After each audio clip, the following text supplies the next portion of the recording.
Welcome to the 2023 Food Academy Awards. Thank you, Dennis. And, you know, being the celebrity that you are, now. all the celebrities end up walking the red carpet. So we decided it wouldn't be right for Benedicta Pollock to be attending the 2023 Food Academy Awards and not walk the red carpet. The red carpet, yeah, I know, right? So we've got some footage of just that.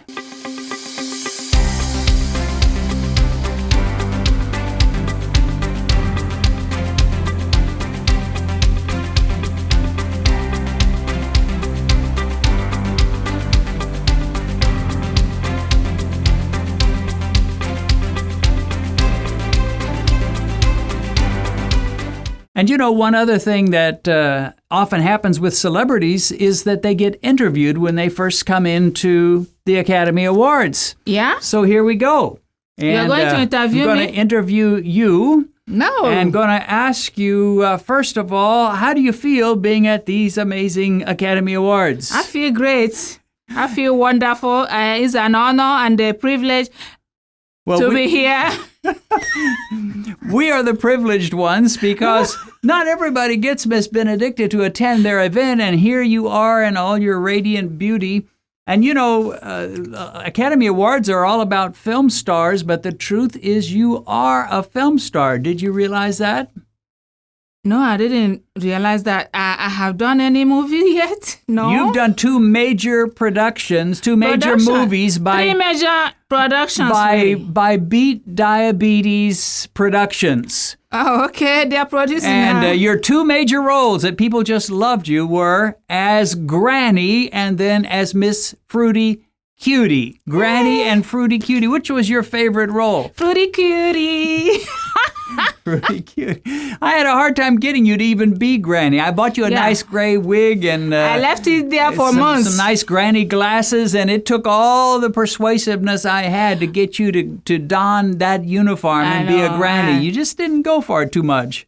Well, I was like trying to process that Granny thing. How am I going to do this? But I did it. I was a wonderful Granny. You know, I did great. That Granny thing was it. It was great. Yes, you were. And I did another one at the park. Don't forget that one. Yeah, we did one at the park. That wasn't quite as popular as the other two. And we did a couple of others, at least one other one that I can think of. Anyway, let's get back to the Academy Awards, and we can put down this mic because the truth is it's not working anyway. We're getting our recording from a little mic they cannot see above our heads. And one other thing a couple of things we need to mention. Number one, Academy Awards are always for the best. Right. But in this case, we're looking at the worst. The worst. The worst offenders, the worst foods, the worst drinks, the worst snacks. Everything is bad in this case. But we will do a video later about the better stuff, the good stuff. Yeah, the good ones, yeah. So let me borrow your sheet here for a minute. Sure, sweetie, sure. I've got my own somewhere. But anyway, the first category is for the most deceptive breakfast food. Most deceptive. Can you read the nominees for the most deceptive breakfast food? The nominees are French toast, pancakes, and oatmeal. All right. Oatmeal? I thought that oatmeal is good for you. Well, maybe that's where the deception comes in. Keep in mind, this is not just something that's not good for you. It's deceptive. In other words, it makes you think, I'm your friend. I'm your buddy. I just think you're wonderful. And the truth is, it's your evil enemy. All right, I'm getting a little bit over the top here. But for the most deceptive breakfast food, the envelope, please. Boom. And the winner is oatmeal. Oatmeal is the most deceptive food. Everybody loves it. Let's go to our announcer who's reclining in the corner up against that door, and he's going to tell you about oatmeal. Considered by many a superfood, oatmeal is eaten by millions of people every morning. After eating a large bowl of oatmeal, perhaps with some fruit on top, men and women feel noble, virtuous, and proud to have stayed away from those children's cereals. And yet a good-sized bowl of oatmeal will contain between 70 to 100 grams of carbs, as much as 2 candy bars. To make matters worse, oatmeal has a very bland and unappealing taste by itself, which forces people to mix sugar liberally with their oats. Or if you like, you can buy the pre-sugared versions, which are a nightmare for blood sugar. Never has a breakfast food enjoyed such a wonderful reputation for goodness while loaded with glucose-spiking carbs and sugars. All right, well, let's move on to number 2, the second category for the worst possible foods you can eat. Yep. And I don't just say this is the worst for diabetics, because really what's good for diabetics is good for people in general. Yes. So anyway, this case, the worst popular fruit. Now, note the word popular, and that means something everybody eats. Everybody There's loves a lot it. of fruit, and if you just tried to measure them all, it would be a big job. Yeah. But the worst popular fruit, and read the 3 nominees. The 3 nominees are bananas, apples, and mangoes. Bananas, apples, and mangoes. And we wonder which is the worst among the most popular fruit. Has to be really bad and really popular. Go ahead, go for it. Mangoes. Okay. The envelope, please. Bam. Worst popular fruit?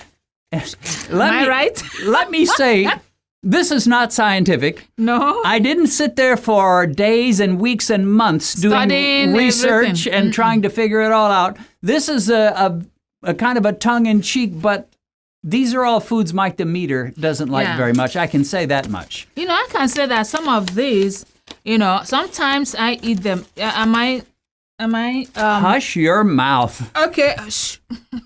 That was supposed to be a secret. A secret. Gee, banana tree. Yeah. Ms. Benedicta doesn't quite follow the protocols, but then you've always been kind of a protocol jumper, haven't you? All right. Sorry. The worst, most popular fruit is bananas. Bananas. Who doesn't eat bananas? I know. That's what I'm saying. That some of this, I am so guilty of it. Let's go to our announcer. Bananas. Could any food be more virtuous, more chocked full with health than brightly colored, sweet-tasting bananas? Many people, eager to get as much banana goodness as possible, do not stop with eating 1 or 2 bananas per day. They will often eat 4, 5, or 6 bananas every day and feel all the healthier for it. They fail to see that these bananas are sending their glucose into orbit and forcing their poor, pitiful, sad, worn-out pancreas to pump its little guts out from all the natural sugar of these glucose-spiking monsters. And, some people are almost religious about fruit. And, if they pray it all as, heavenly fruit or something, I don't know. It's pretty bad. Well, they'll get a lot of it when they cross over in heaven. I don't know about that. All right, category number 3. The worst popular breakfast food. Again, one of the words is worst, one of the words is popular. In other words, people are eating it like crazy. Now, this is pretty much American. Most of these categories have to do with the way Americans eat. Worst popular breakfast food. Read the nominees. Muffins, bagels, breakfast cereal. All right. Have any guesses about that?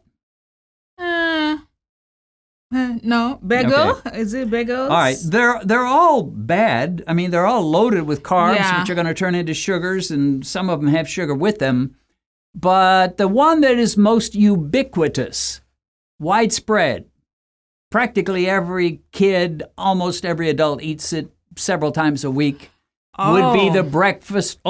The envelope. You have just given up what it is. I can't tell you what it is. Pay no attention. Okay. Pay no attention. The envelope, please. And the winner of the worst popular breakfast is breakfast cereal. Who would have thought, right? Yeah, I didn't really guess right in this one. I was like, gee.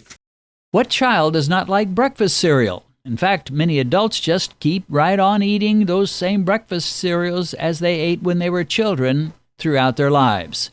By stuffing their mouths every morning with these cereals, which are loaded with carbs and sugars and usually made from white flour, they're forcing their blood sugars into wild and crazy fluctuations that hasten the process that turns people from normal to diabetic. I love breakfast cereal more than anything. Yeah. You could have given me a steak dinner and a baked potato and a salad, I'd have laughed at it. But you give me a bowl of, sugar puffs or cocoa puffs or anything like that. Yeah. And man, I'm down for it. I just loved it. All right, category number 4. Yeah. Now, this is an interesting category, a little bit different.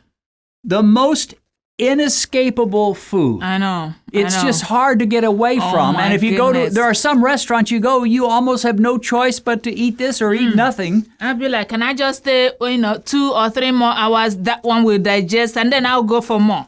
So this, again, is one of the offenders, one of the foods diabetics and really almost anybody should not eat, but they do.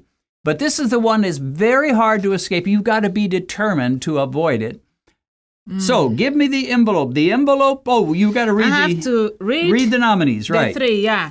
The nominees are rice, French fries, and pasta. Okay, rice, French fries, and pasta. Which will it be? The envelope, please. Yeah. The most inescapable, lousy, blood sugar spiking food is pasta. Pasta. Most of us feel that pasta is a very healthy food, and it doesn't taste sweet, so it must not be a problem for diabetics, right? And yet, pasta breaks down in our stomachs into sugar and sends glucose soaring and keeps it high for some time. Pasta is not such a fast spike as bread or potatoes, but it can keep your glucose high for hours. Italian restaurants, you go there, almost every single entree has pasta to it. Pasta, some sauce, a little meat, some cheese. It's everywhere. But I have to tell you the truth, that food tastes good. I've been thinking, I need some. You're getting hungry, aren't you? I need some pasta. You need an egg, a boiled egg, right? Yeah. All right. She's revealing the inner Benedicta. But let's move along. Okay. Number 5 category. The most portable food. You can take it anywhere. You can take it everywhere. And often people do. Yeah. It's no good for you. It is lousy. It is blood sugar spiking. And read the nominees. The nominees are ice cream bar, candy bars, and M&Ms. Okay, again, we're talking about popular foods, foods that people eat. And I say foods with air quotes around them because they're not really foods at all. Yeah. But nevertheless. You make it like everything that we eat every day, People just taking them everywhere. Eatable stuff. Throw them in a backpack. You're going to go camping, throw a bunch in a backpack. Yep. May I have the envelope, please? Okay. The most popular, terrible, blood sugar raising food is a candy bar. Who would have thunk it? Candy bars. Candy bars. I used to love candy bars when I was a kid. You do. Let's let our announcer tell you about candy bars. Candy bars are light, quick, and very portable. You can take them with you to work or the zoo or anywhere you like to go. They're filled with sugar. There's no such thing as a salad candy bar or a steak candy bar. Their attraction is that they are very, very sweet. And of course, your pancreas will have to respond with lots and lots of insulin to counteract all that sugar. Eating candy bars throughout the day is a great way to guarantee that your body will experience constant surges of high blood sugar and excess insulin, which is a recipe for diabetes and metabolic disaster. Announcer? I used to love one called Nestle's Crunch. You probably never heard of that. Nestle's Crunch. And Mounds, they were good by themselves, and then they made a special kind called an Almond Joy that had a little nut, an almond, on top, or maybe it was 2 of them on top of each little mini bar. And boy, I just thought those were great. Coconut, chocolate, a nut. Who could beat it? But I came to find out they're not good for your blood sugar. The good news is there are keto desserts and treats and snacks that aren't going to spike your blood sugar. So it's not like we're left in under a bridge crying and singing Nobody Knows the Troubles I've Seen. Yeah. Right? I can't believe I'm losing most of my popular food up in here.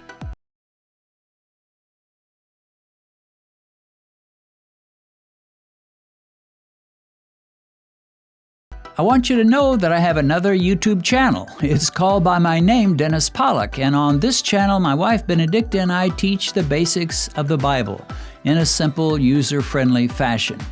Normally, on Mondays, I post what I call a video devo, in which I take various Bible topics and share scriptures to help you understand the subject a little better. On Thursdays, I post Bible studies by Benedicta and me as we sit at our dining room table and discuss various portions of the Scriptures. We cover book studies and Bible character studies. So catch me on Mondays sharing devotional talks, and Benedicta and me on Thursdays as we study the greatest book in the world, the Bible.